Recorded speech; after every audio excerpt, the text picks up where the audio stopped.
அண்ணா serial October 7க்கான ப்ரோமோவில் என்ன நடக்குதுன்னா, சவுந்தரபாண்டி சண்முகத்துக்கு கால் பண்ணி பேசுகிறாரு.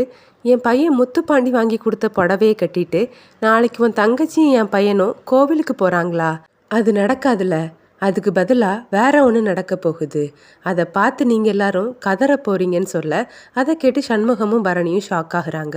நான் இப்போ போட்டு வச்சிருக்கேனே ஸ்கெட்சு, இதில் நீ எப்படி கதற போகிறேங்கிறத பார்க்க நான் ரொம்ப ஆவலாக இருக்கேன்னு சவுந்தரபாண்டி ரொம்பவே சந்தோஷமாக சொல்கிறாரு. சண்முகமும் பரணியும் என்ன பிளான்னு தெரியாமல் ஒருத்தருக்கு ஒருத்தர் பார்த்துட்டு இருக்காங்க. அடுத்த சீனில் போலீஸ் ஸ்டேஷனை காட்டுறாங்க. அங்கே சண்முகத்துடைய குடும்பம் எல்லாமே நிற்கிது. முத்துப்பாண்டி எசக்கிக்கு கேக் வாங்கி கொடுத்துருக்கிறாரு. அந்த போலீஸ் ஸ்டேஷனில் வச்சே கட் பண்ணுறாங்க. எசக்கி கேக்கை கட் பண்ணதும் ஃபஸ்ட்டு கேக்கை முத்துப்பாண்டிக்கு ஊட்டி விடுறாங்க. முத்துப்பாண்டி கேக்கில் இருக்கக்கூடிய க்ரீம் எடுத்து எசக்கியுடைய கன்னத்தில் தேய்ச்சி விட அவங்களும் முத்துப்பாண்டிக்கு தேய்ச்சி விடுறாங்க. 2 பேரும் சந்தோஷமாக இருக்கிறத பார்த்து சவுந்தரபாண்டிக்கு கோபம் வருது. ஆனாலும் அவர் போட்டிருக்க பிளான் நடக்க போகுதுன்னு அவர் ரொம்பவே சந்தோஷமாக இருக்கிறாரு. எசக்கி வீட்டில் இருக்கக்கூடிய எல்லாருக்குமே கேக் ஊட்டி விடுறாங்க. இதோட இந்த எபிசோட் ப்ரோமோவை முடிக்கிறாங்க.